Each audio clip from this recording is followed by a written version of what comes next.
Je vais vous dire quelques mots au sujet du professeur Adrian Ivanoviu. Il a été diplômé médecin en 1987 à Roumanie à Cluj. Puis il a complété, régularisé, si je puis dire, sa situation. Et en 1994, il est diplômé de l'UCL, docteur en médecine. Puis a fait une brillante carrière de neurologie à la clinique Saint-Luc de Bruxelles et il est professeur de neurologie et il est membre de l'Institut des neurosciences de l'UCL. Très tôt, il s'est intéressé dans sa formation aux troubles cognitifs résultant d'une lésion cérébrale d'un processus de vieillissement pathologique. En 2004, il défend une thèse de doctorat intitulée Cognitive and Biological Markers in My Cognitive Impairment and Early Alzheimer's Disease, sous la direction des professeurs Émile Christian Laterre et Xavier Seurat. Il a eu l'occasion de participer à des recherches dans le domaine des démences dégénératives avec le professeur John Hodges à Cambridge. Il est un expert reconnu dans son domaine en Belgique et à l'étranger. Vice-président de la Société belge de neurologie et président du Belgian Dementia Council. Il pratique la clinique, la consultation spécialisée, la clinique de la mémoire Saint-Luc, et ses intérêts de recherche concernent l'étude de la cognition et des marqueurs biologiques des démences dégénératives. Aujourd'hui, le titre de sa lecture s'intitule « Apport des tests cognitifs dans le diagnostic précoce des démences ». Monsieur Ivanoviu, je vous invite à nous présenter vos travaux.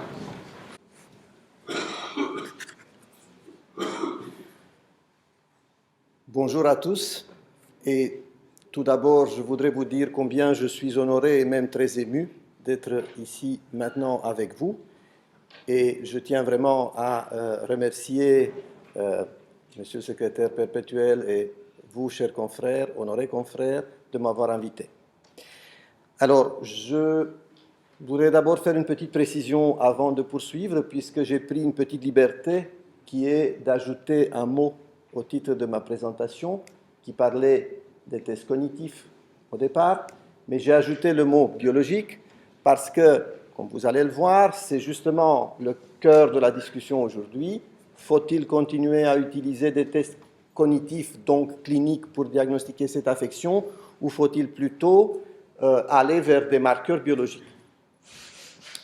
Deuxième précision peut-être à faire concerne le terme de démence, qui est de moins en moins utilisé, qui par ailleurs a été remplacé dans le DSM-5, donc la Bible des classifications des maladies américaines, par le terme de trouble cognitif majeur.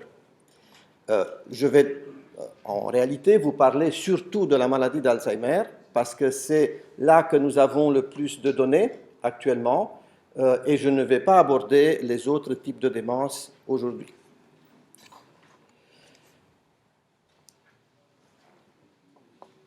Tout d'abord, j'ai choisi d'introduire ma présentation avec une citation de la presse. Vous allez peut-être dire « Oh là là », mais je trouve que pour une fois, les journalistes ont bien saisi le problème. Donc, c'est une citation, malheureusement, cela n'apparaît pas, mais qui vient du Figaro. Ça a été publié en 2013. Et le journaliste affirmait qu'on connaît actuellement le fait que la maladie d'Alzheimer commence en réalité 10 à 20 ans plus tôt qu'on ne le croyait.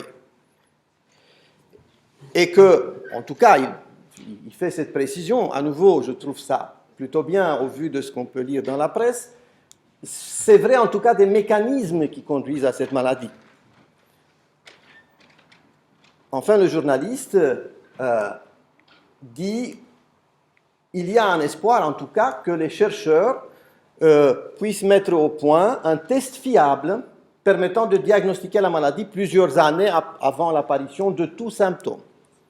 Et à la fin, à nouveau, bon point pour le journaliste, il demande « Et s'il existait, le feriez-vous »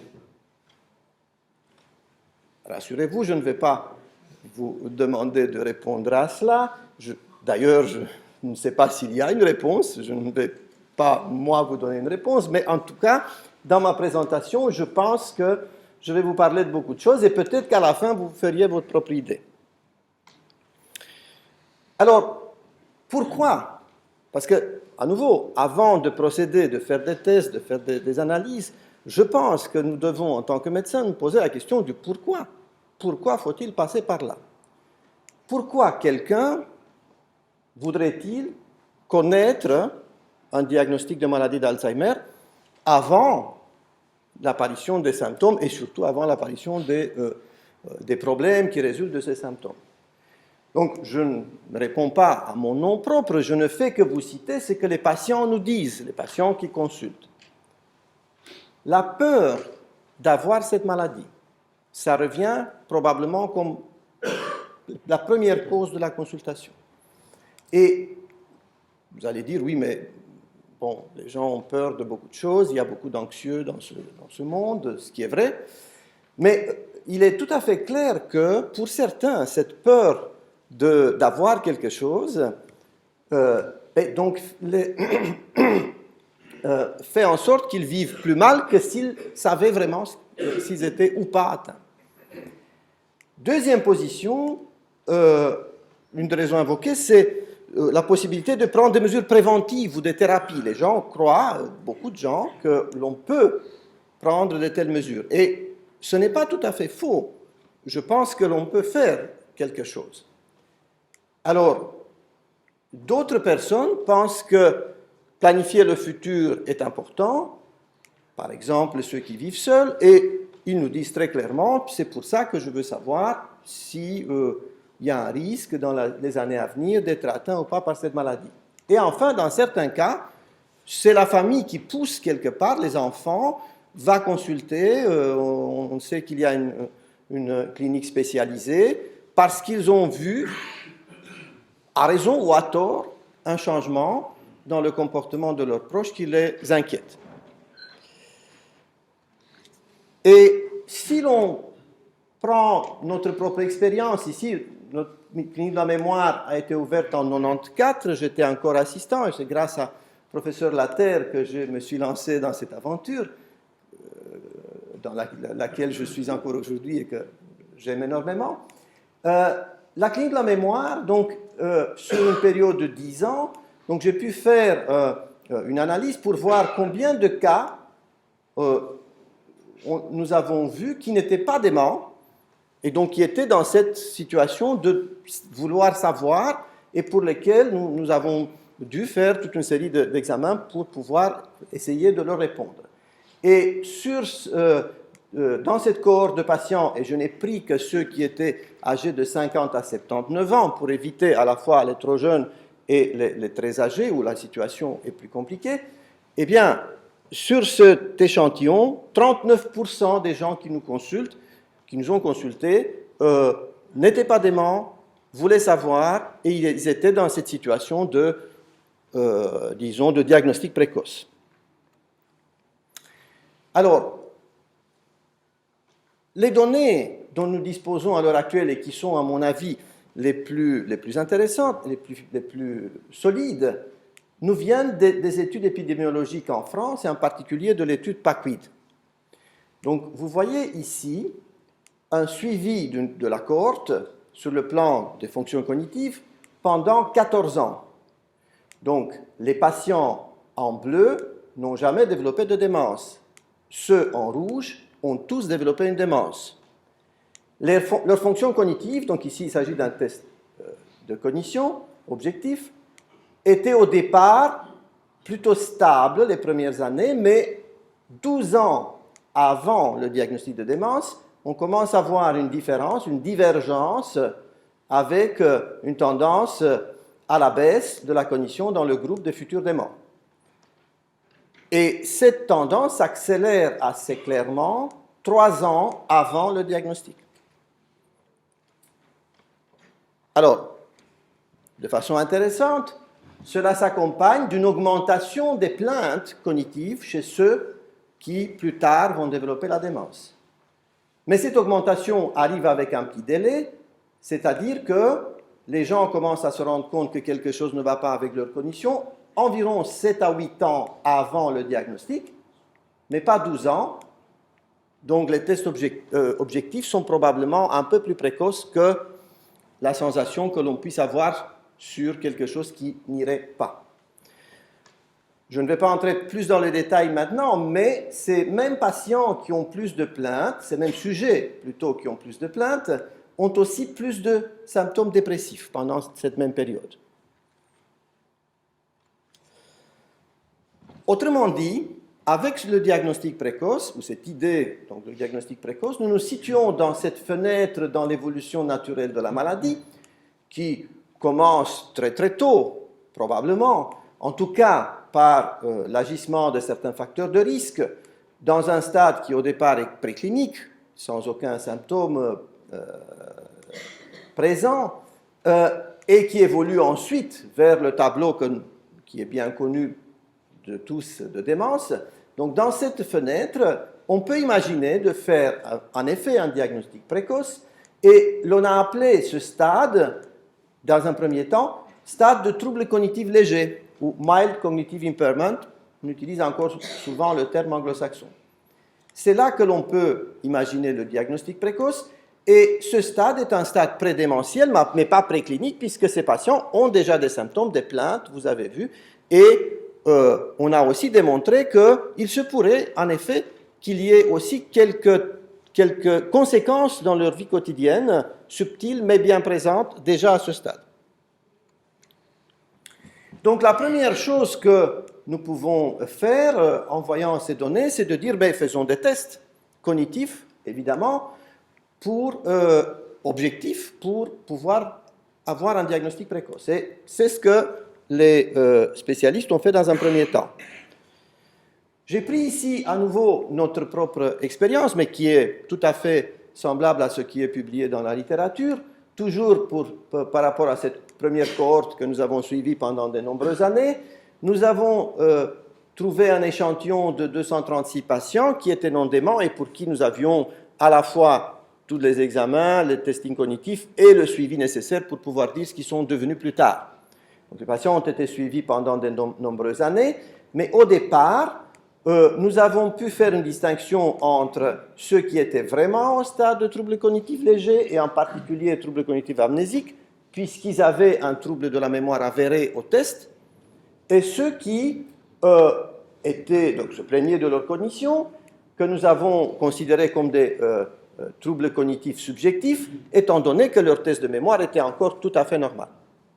Et nous avons analysé l'évolution dans le temps de ces patients, et comme vous pouvez le voir, la différence est évidente.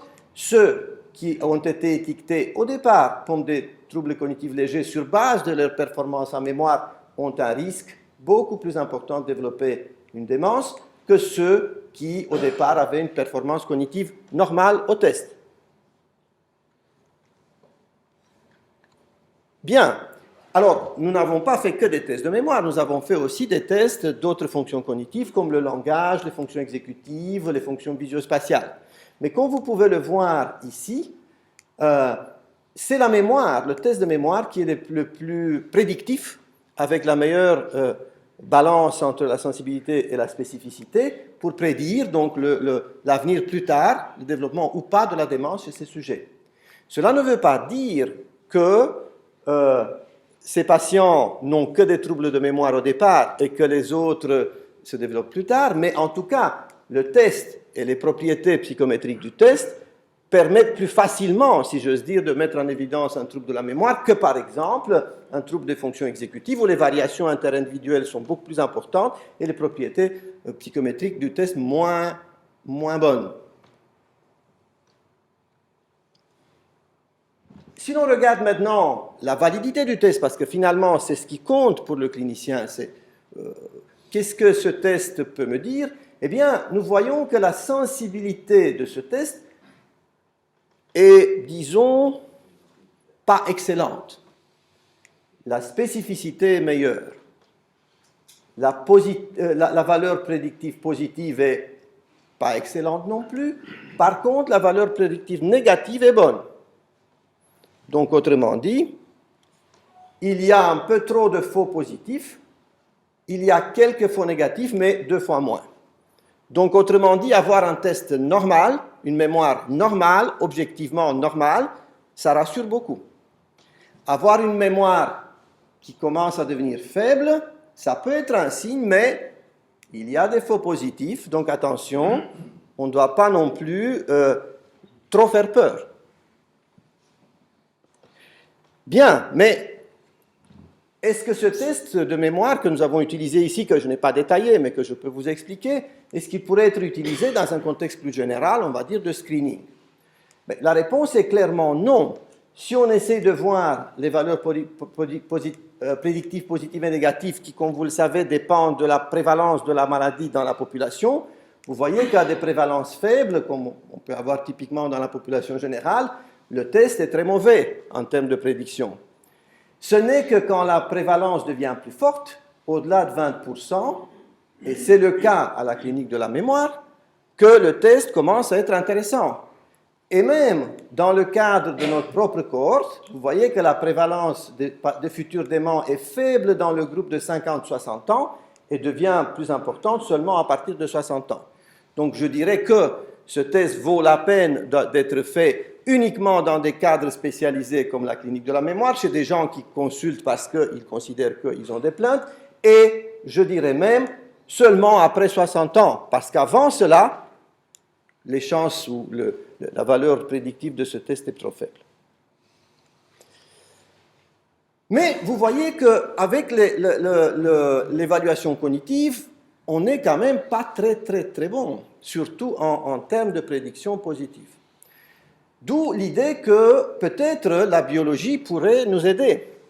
Et ça a été évidemment repris, cette idée, excusez-moi, a été reprise par l'association Alzheimer américaine, par des groupes d'experts de la grosse machinerie américaine qui ont proposé de nouveaux critères diagnostiques de la maladie d'Alzheimer récemment, en 2011.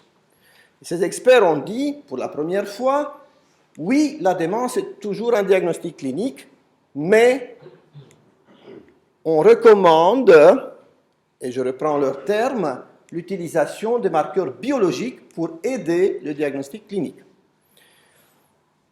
Ils ne disent pas exactement comment on doit utiliser ces marqueurs, et toute la discussion à l'heure actuelle dans le monde des experts porte là-dessus. Ces marqueurs sont classifiés en 2 catégories. Tout d'abord, les marqueurs d'accumulation du peptide amyloïde. Je vais revenir sur cette notion de peptide amyloïde. Et ce sont des marqueurs soit d'imagerie fonctionnelle isotopique au PET scanner, soit des marqueurs dans le liquide céphalorachidien. Deuxième catégorie, ce sont des marqueurs de dégénérescence neuronale, de dommages tissulaires cérébral. Et là, nous avons 3 possibilités, soit à nouveau des dosages dans le liquide céphalorachidien, soit l'imagerie isotopique, mais cette fois-ci captation de glucose, soit la résonance magnétique cérébrale et la mesure du degré d'atrophie de certaines structures plus sensibles comme les hippocampes. Et il existe un modèle qui a été proposé récemment d'évolution de ces marqueurs qui postule que dans un premier temps, ce sont les marqueurs amyloïdes qui apparaissent. Ensuite, les premières manifestations d'un dégât tissulaire dans le liquide céphalorachidien. Et puis, plus tard, les troubles fonctionnels de captation de glucose et l'apparition de l'atrophie. Tout cela avant l'apparition des premiers symptômes cliniques. Donc, autrement dit, si l'on croit à ce modèle, qui vient donc de Clifford Jack de la Mayo Clinic, eh bien, les marqueurs biologiques sont supposés apparaître avant les manifestations cliniques. Je vous fais un petit rappel, les manifestations cliniques, ou en tout cas la diminution, la tendance à la diminution des capacités cognitives était déjà présente 12 ans avant le diagnostic. Donc ça veut dire que là, on pourrait, en théorie, aller encore beaucoup plus loin. Ceci est discuté, et on va peut-être bien le discuter parce que ce n'est pas si certain que ça, qu'il y ait un tel décalage entre l'atteinte cognitive et l'évolution des marqueurs. C'est un modèle purement théorique et je parie, d'ailleurs l'auteur l'a déjà modifié quelque peu, que ça va changer à l'avenir et à l'avenir même proche. Pour vous présenter un tout petit peu ces marqueurs, j'ai choisi de les classifier autrement, parce que pour moi ça fait un peu plus de sens. Donc, d'abord, les marqueurs peuvent être considérés comme des marqueurs topographiques et d'intensité du dommage. Donc, sur base de la localisation, quelles sont les structures atteintes, et sur base de l'intensité du dommage, on peut inférer, puisqu'il s'agit ici des données indirectes, on peut inférer qu'il s'agit d'une maladie d'Alzheimer qui attaque ces structures. Donc, c'est le cas des mesures d'atrophie, c'est le cas du PET scanner FDG. Par contre, d'autres types de marqueurs sont des marqueurs du type de lésion. Là, on va connaître, en faisant ces analyses dans le liquide céphalorachidien ou avec des marqueurs isotopiques spécifiques en PET, on va mesurer les lésions caractéristiques de la maladie. On est vraiment beaucoup plus proche des lésions histologiques avec ces types de marqueurs-là, qui sont plus directs que les autres. On va d'abord discuter de la première catégorie. La première catégorie, donc pour pouvoir vous illustrer cela avec quelques exemples, j'ai pris à nouveau une étude qui est toujours en cours d'ailleurs chez nous, où nous avons à nouveau inclus dans une cohorte des patients qui étaient non déments et qui nous consultaient, et les avons comparés avec des sujets normaux, disons, de la communauté. Tout le monde a eu une évaluation cognitive détaillée, et tout le monde a eu une résonance magnétique cérébrale volumétrique qui nous a permis donc de calculer le volume de l'hippocampe et d'autres structures, un PET scanner avec du fluorodéoxyglucose qui mesure la captation par le cortex cérébral du sucre et donc indirectement son degré d'activité au repos, et un PET scanner avec un traceur particulier qui s'appelle flutémétamol, donc aussi couplé au fluor 18, qui lui est spécifique pour les plaques séniles qui se fixent uniquement aux endroits où il y a des positions anormales d'amyloïdes sous forme de plaques séniles.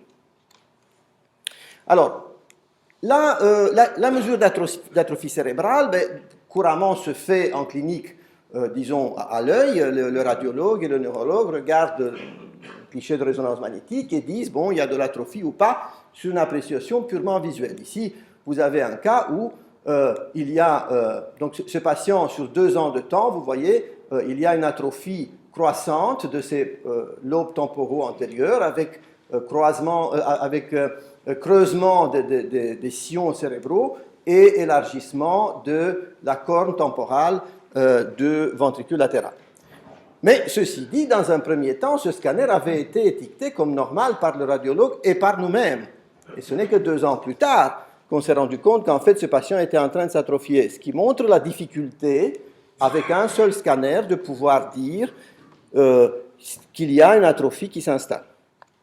Alors, pour pallier à cette difficulté, il existe des échelles dédiées, comme par exemple cette échelle qui s'appelle l'échelle de Skeltens, d'après le collègue qui l'a inventée. Et selon certaines structures et leur analyse, on accorde un score visuel. Et ça marche assez bien, en tout cas pour les patients Alzheimer déjà avérés au stade léger, lorsqu'on les compare à des contrôles sains, puisque les sensibilités et spécificités dépassent les 80%. Dans ce cas, l'hippocampe, donc le volume de l'hippocampe, est déjà diminué de 15 à 30% dans la maladie légère, et ça permet assez bien visuellement de faire la différence. Ce n'est pas le cas pour les patients au stade vraiment précoce, où les différences par rapport au groupe contrôle de la taille de l'hippocampe, du volume de l'hippocampe, est de l'ordre de 10 à 15% seulement. Et là, vraiment, l'analyse visuelle est beaucoup plus compliquée et moins fiable. Raison pour laquelle il existe des possibilités maintenant d'analyse automatique par des logiciels qui, comme celui-ci, qui essayent de manière automatique, mais plutôt semi-automatique, puisqu'il faut quand même un certain contrôle de ce que le logiciel fait, de mesurer ces volumes et aussi de mesurer l'épaisseur du cortex.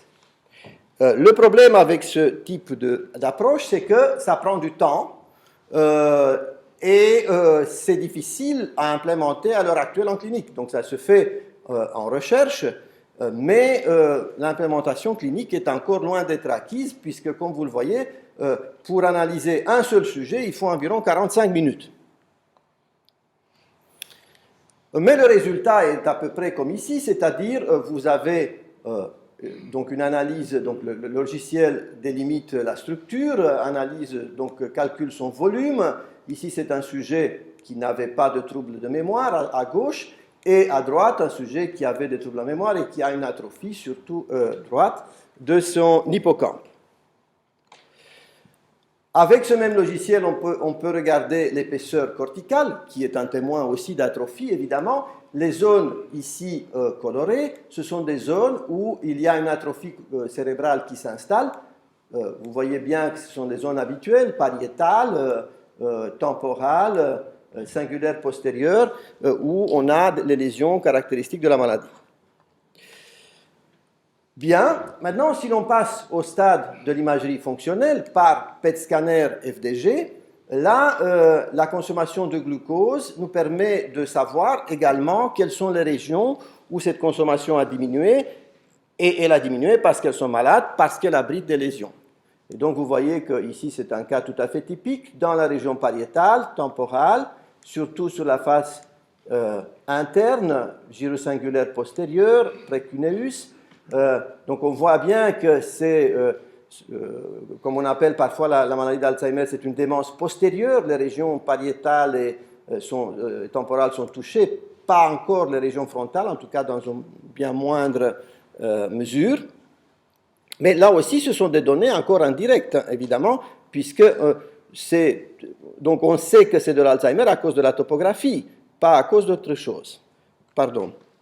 Alors, là, donc le degré d'hypométabolisme mesuré par le PET scanner FDG corrèle avec les troubles cognitifs. Donc ici, donc plus le score cognitif est bas, et plus l'index de captation est bas aussi.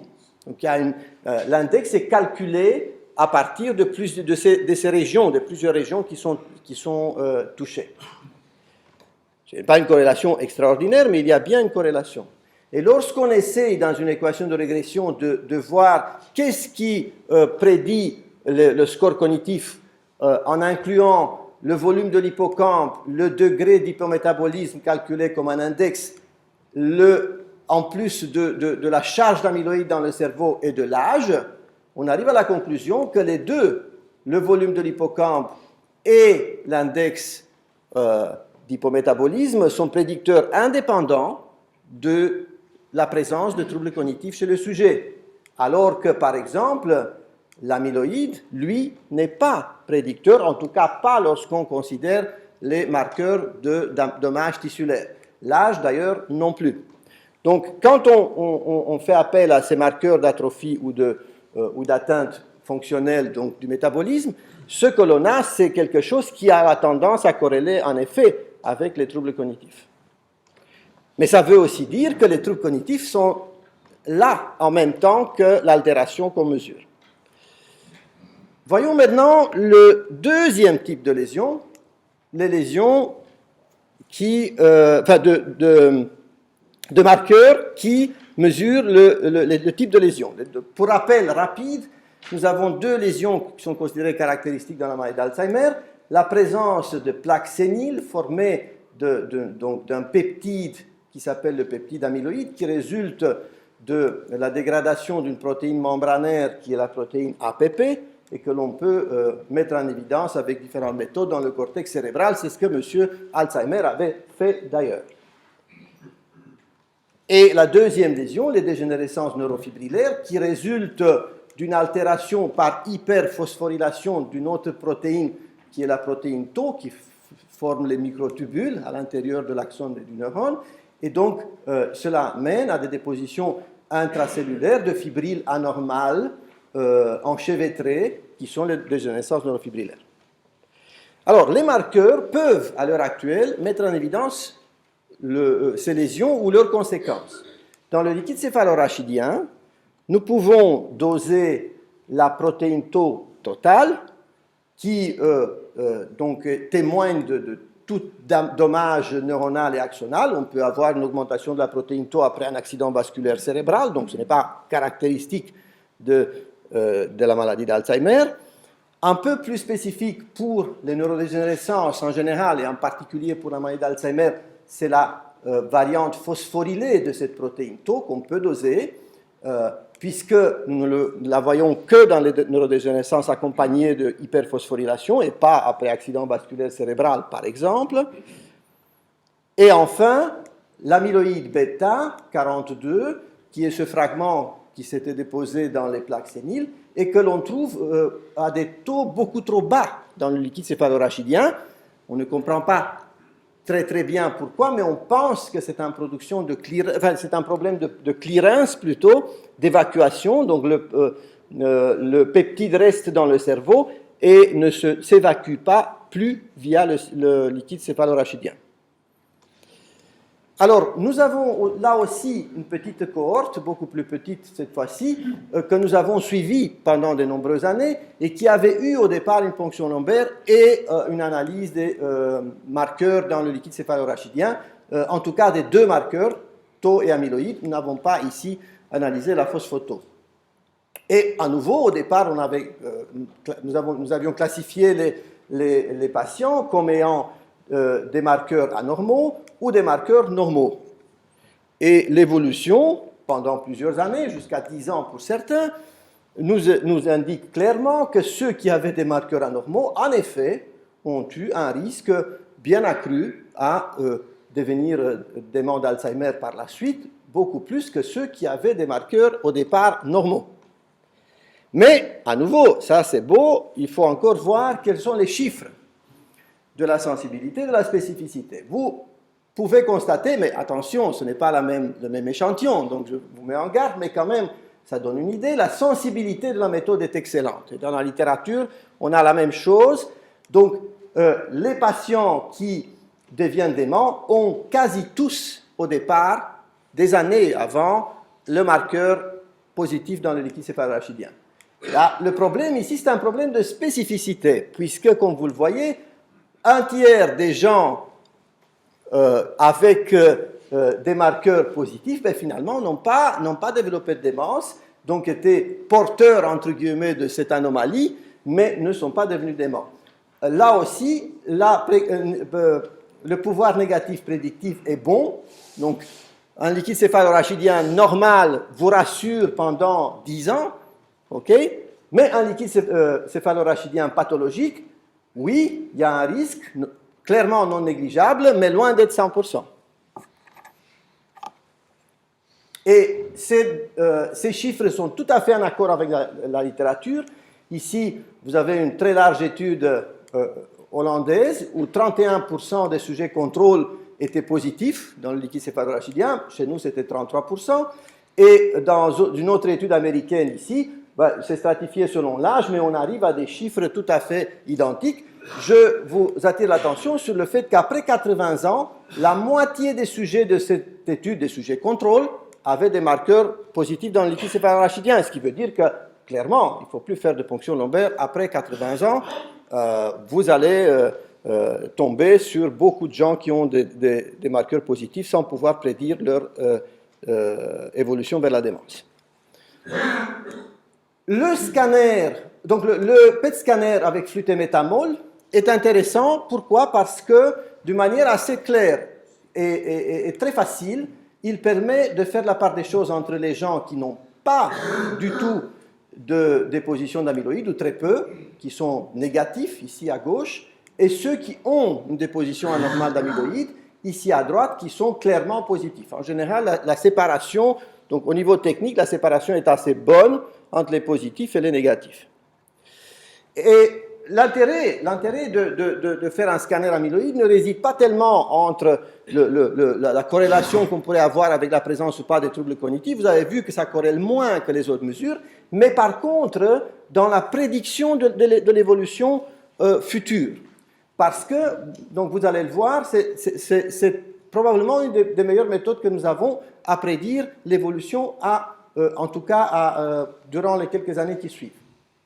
Donc ici, dans notre cohorte, nous avons sélectionné des contrôles purs qui étaient tous négatifs au niveau de leur PET scanner amyloïde, et deux groupes de patients, ceux qui avaient un scanner négatif et ceux qui avaient un scanner positif.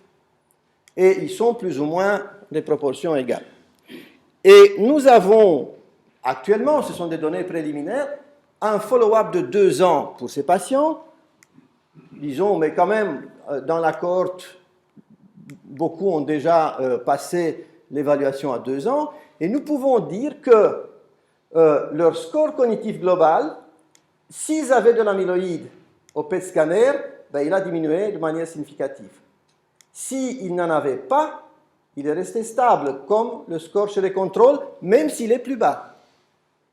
Et la même chose, de manière encore plus nette, pour le score du test de mémoire, où là, clairement, la présence de l'amyloïde est accompagnée avec une évolution visible, claire, après 2 ans, alors que pas du tout chez ceux qui avaient un amyloïde négatif.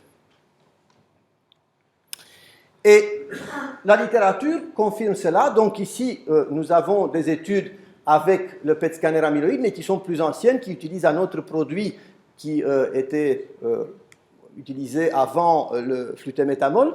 Et toutes ces études ont été revues par la Cochrane, et la Cochrane conclut à quoi? Donc, la méthode a une excellente sensibilité de montrer la présence de lésions chez des gens qui, effectivement, sont en train de développer la démence. Et là, par contre, une spécificité beaucoup plus aléatoire selon les études et selon la manière dont on a inclus les patients. Elle n'est que de 58% si on prend la médiane. Mais, donc, ce qui veut dire que beaucoup de patients positifs, de contrôle positif, de sujets contrôle positif n'évoluent pas. Donc, le follow-up dans ces études est toutefois pas très grand, 4 ans maximum à l'heure actuelle. Donc, il faudra attendre voir si tous ces positifs vont ou pas évoluer dans le futur. Ça peut prendre plus de temps. Pour avoir une idée de l'utilité de faire ce genre de marqueur pour le clinicien, nous avons tenté l'expérience suivante. Nous avons dit, OK, dans notre cohorte, on fait d'abord une classification sur ce qu'on a classiquement, c'est-à-dire la clinique et la neuropsychologie. Et on va classifier les patients entre ceux qui ont une condition normale, mesurée par le test, ceux qui ont une condition qui n'est pas normale, donc troubles cognitifs légers, et au sein de ceux-là, ceux qui ont un trouble de mémoire, peu importe les autres tests cognitifs, et ceux qui n'ont pas de trouble de mémoire, mais qui ont une atteinte d'un autre domaine cognitif. Et évidemment, quand on fait ça, c'est ce qu'on fait en clinique habituellement, on a une idée derrière la tête. Si le sujet a des tests normaux, on pense qu'il est worried well et qu'il ne risque pas grand-chose. Si le patient a un test qui est faible et que la mémoire est touchée, on pense qu'il cache probablement une maladie d'Alzheimer débutante. Si le test est faible, mais la mémoire est normale et un autre domaine est touché, on pense qu'il pourrait s'agir d'une atteinte non Alzheimer, d'une autre forme de démence. Donc ça, c'est notre jugement clinique. Qu'est-ce qui se passe maintenant lorsque on analyse ça à la lumière des 3 marqueurs que je vous ai dit? Marqueur d'atrophie de l'hippocampe, marqueur de présence d'hypométabolisme au PET-FDG et marqueur de présence de déposition d'amyloïdes dans le cerveau. Si l'on prend la positivité et on considère les 3 marqueurs, eh bien, on arrive à la conclusion qu'on va devoir reclassifier ou en tout cas revoir notre idée chez 42% des patients. Donc, dans la plupart des cas, ces marqueurs ne font que confirmer ce que l'on pense déjà. Mais quand même, dans une minorité importante, 42%, ils nous posent des questions. Parce que soit ce sujet était considéré normal, en réalité, il a des marqueurs qui sont positifs, donc quid, soit le sujet avait une cognition faible, on aurait pu craindre pour lui, mais les 3 marqueurs se sont révélés négatifs, on peut quand même le rassurer. Soit on pensait, vu qu'il avait une atteinte de la mémoire, qu'il va développer quelque chose de type Alzheimer, mais en réalité, les marqueurs ne vont pas dans ce sens-là, par exemple, l'amyloïde est négatif. Soit l'inverse, et c'est encore plus souvent, on pensait que ce n'était pas une maladie d'Alzheimer, mais en réalité, les marqueurs montrent que ça pourrait bien être ça. Donc, voilà un peu ce que l'on peut dire sur l'utilité pratique de ce type d'analyse biologique en clinique. On arrive aux conclusions. Donc, le diagnostic précoce, je pense, ce n'est pas la même chose que du screening. C'est pour ceux qui ont des raisons de vouloir savoir, si j'ose dire, pas systématique. L'évaluation cognitive est moins sensible mais plus spécifique, et surtout avec une bonne prédiction négative. Tests normaux très rassurants. L'évaluation des marqueurs, pour moi, ne remplace pas l'évaluation cognitive. Ça peut apporter quelque chose en plus pour préciser éventuellement le diagnostic. C'est plus sensible, mais c'est moins spécifique. Il y a beaucoup de gens qui peuvent avoir des marqueurs positifs et qui n'évoluent pas, en tout cas pas rapidement. Alors, le diagnostic précoce permet de conseiller les gens et éventuellement d'instaurer un monitoring, de les revoir, de voir ce qui se passe si jamais on a des craintes.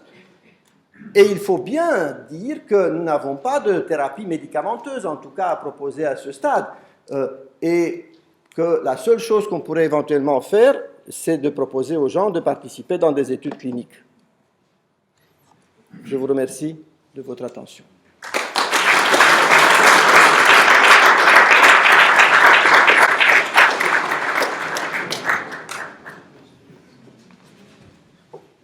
Je vous remercie, M. Ivancu, pour votre lecture passionnante. J'ouvre la discussion. Question. Oui, pardon. Oui, M. Goldman, puis M. Goldman. Votre exposé très intéressant est centré sur le diagnostic qui montre l'intérêt des approches multiparamétriques pour le diagnostic précoce. Maintenant, évidemment, la question importante, c'est comment ces approches vont permettre de progresser dans le développement de nouvelles thérapeutiques. Comme vous l'avez rappelé, bien, il reste énormément à faire, tout à fait.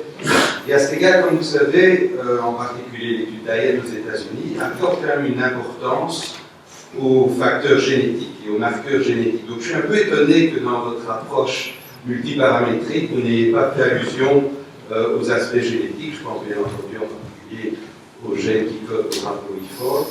Et donc je voudrais avoir votre commentaire là-dessus. Vous avez tout à fait raison. Je pense qu'il est important de prendre en compte les données génétiques. Malheureusement, j'ai dû faire des choix et je ne pouvais pas parler de tout. Donc, les données génétiques, par exemple, ressortent assez facilement dans notre cohorte ici. Ceux qui avaient de l'amyloïde dans le cerveau, à 75% étaient ApoE epsilon 4 positifs.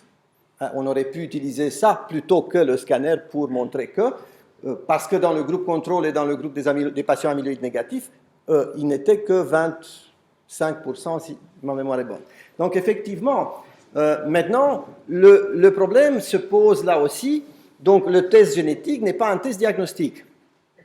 Parce que parmi les patients qui ont l'allèle epsilon 4 de la polypoprotéine E, à la fin, 20-25% vont arriver à évoluer vers une maladie d'Alzheimer. Les autres ne vont pas la développer. Et l'inverse, dans les groupes de patients Alzheimer, on trouve typiquement 70% de positivité à l'ApoE epsilon 4, ça dépend de l'âge aussi, mais il y a au moins 30% qui sont ApoE non epsilon 4 et qui pourtant développent la maladie. Donc ça montre l'importance du terrain génétique, mais ça montre que le terrain génétique n'est pas tout, n'explique pas tout. Et donc, voilà ce que je peux dire en quelques mots. Merci, M. Godefroy.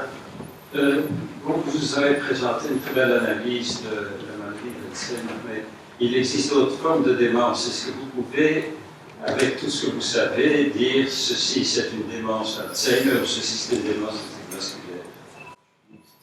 Alors, par rapport à la démence vasculaire, les choses sont plus claires puisque nous avons besoin de montrer la présence de lésions vasculaires en nombre suffisant, et ça, en général, chez les patients avec une maladie d'Alzheimer typique, en tout cas chez les plus jeunes, on ne le voit pas. Donc là, le diagnostic est plus facile. C'est beaucoup plus compliqué chez les patients plus âgés. Au-delà de 80 ans, la plupart des gens ont à la fois des lésions vasculaires et on peut démontrer des marqueurs positifs pour l'Alzheimer. Donc, qu'est-ce qui provoque les troubles cognitifs? Ce n'est pas toujours évident. Et donc, c'est vrai que là, c'est compliqué.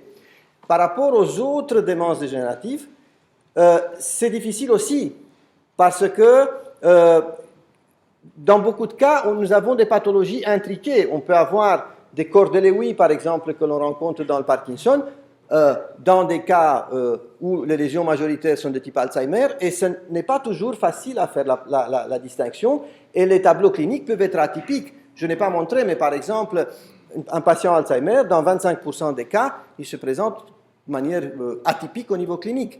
Et donc, c'est vrai que ce n'est pas facile. L'amyloïde permet probablement de faire un peu plus la distinction entre les démences non-Alzheimer où la présence de l'amyloïde est beaucoup plus rare par rapport aux présences Alzheimer et surtout au PET scanner. Donc, le PET scanner amyloïde, ça va être probablement un des éléments importants pour faire cette distinction entre démences de type Alzheimer et démences de type non-Alzheimer, à côté du DAT scanner qui permet de montrer qu'il y a ou pas une atteinte des noyaux gris, comme par exemple dans la démence à corps de Lewy, dans la démence qui s'associe au Parkinson. Merci.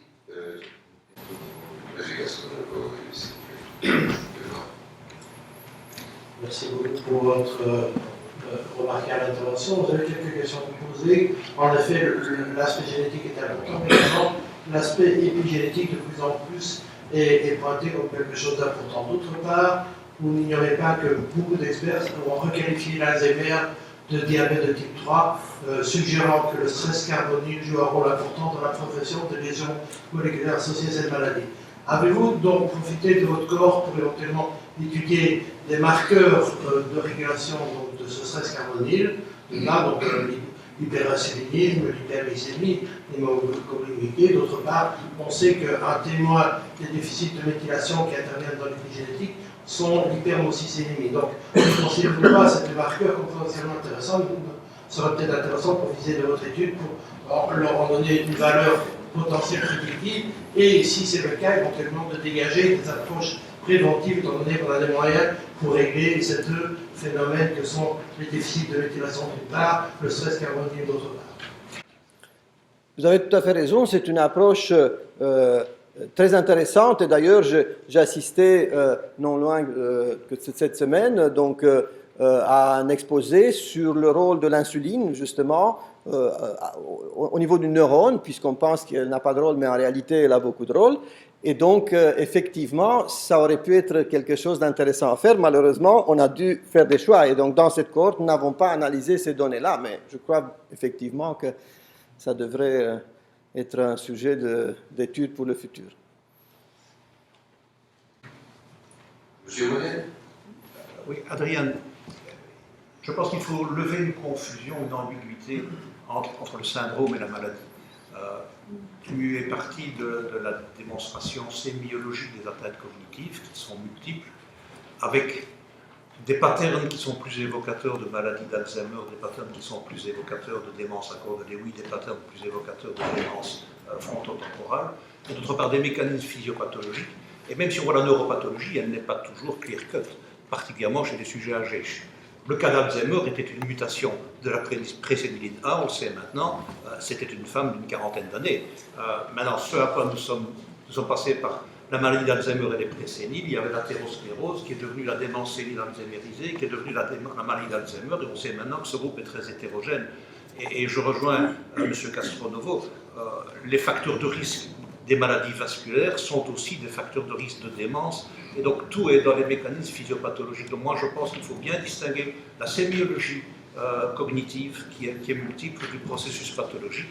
Parce que je rappelle que les localisations de l'amyloïde ne sont pas tout à fait les mêmes que les localisations des phosphotos, et que les phosphotos sont plus en rapport avec le score cognitif que l'amyloïde elle-même au début de l'affection.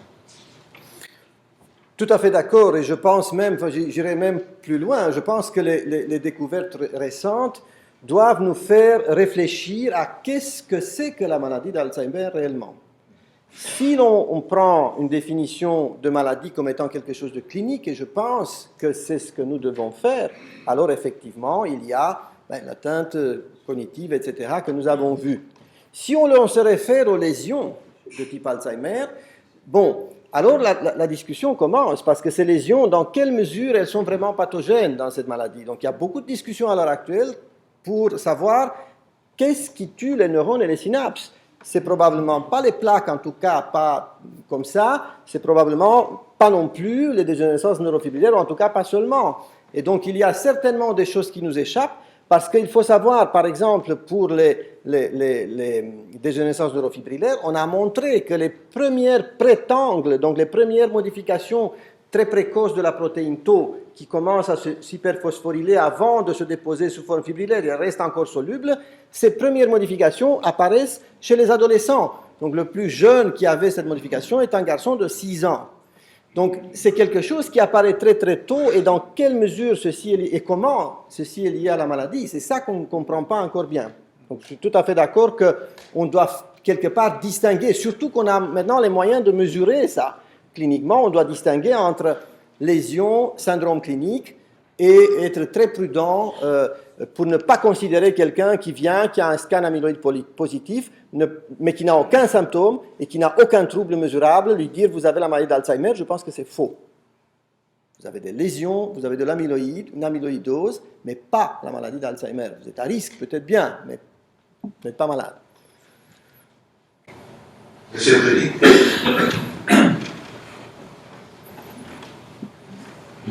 Félicitations pour votre cours complet. Je viens avec une question socio-économique et terre à terre. Actuellement, l'avenir de notre profession et de structures socio-économiques assurant les soins de santé sont discutés, je suis très poli. Quel est le coût de ce genre de mise au point et où est-ce qu'on peut espérer que ça devienne un filtre dont la société peut prendre la responsabilité, virgule, parce que je viens comme vous de l'Europe du Sud-Est. Dans ce cas, comment est-ce qu'on peut évaluer ça pour l'avenir dans l'Europe de 28 nations? C'est absolument hors de propos de votre brillante conférence. Mais c'est une très bonne question. J'ai une idée sur le prix, oui, qui est élevé. Hein. Déjà pour les tests cognitifs, hein, donc qui ne coûtent pas quelques euros, qui coûtent aussi cher.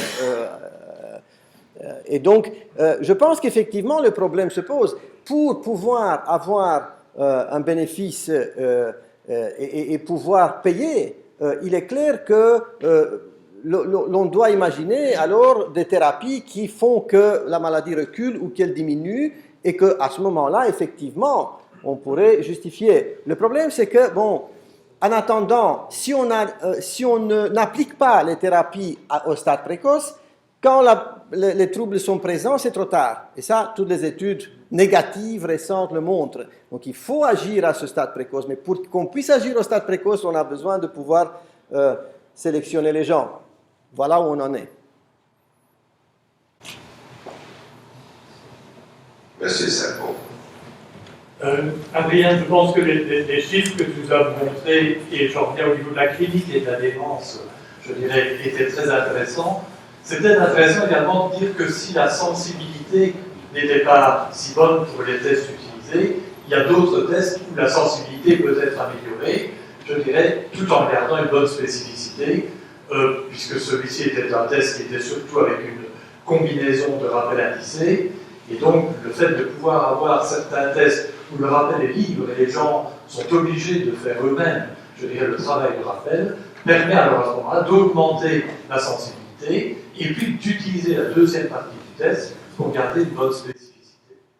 Nous pouvons effectivement optimiser donc le test de mémoire, enfin je n'ai pas parlé ici, mais ça n'en fait quand même pas un test de screening, ça reste un test spécialisé dans un cadre spécialisé, malgré tout, je crois. Bien, je vous remercie beaucoup pour cet excellent exposé.